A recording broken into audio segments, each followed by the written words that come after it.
The first startup requires connecting to JK app4 debugging.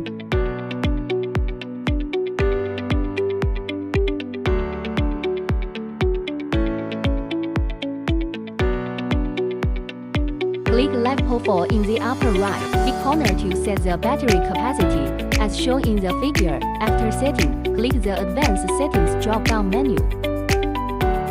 As shown in the picture, set the continued charge curve A to 150 and click OK.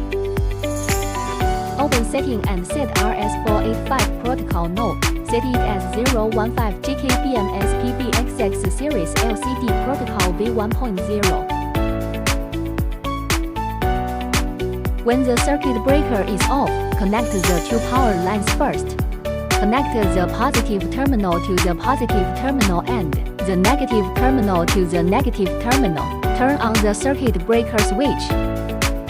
Connect the network cable to the RS485 interface. After deciding which one is the host, its address will be 0. Set all the dip switch positions 1, 2, 3, 4 to off.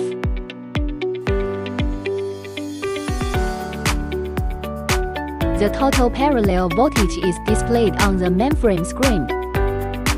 When several groups of batteries are connected in parallel, the number of battery packs will be displayed, and each battery pack will have a corresponding address.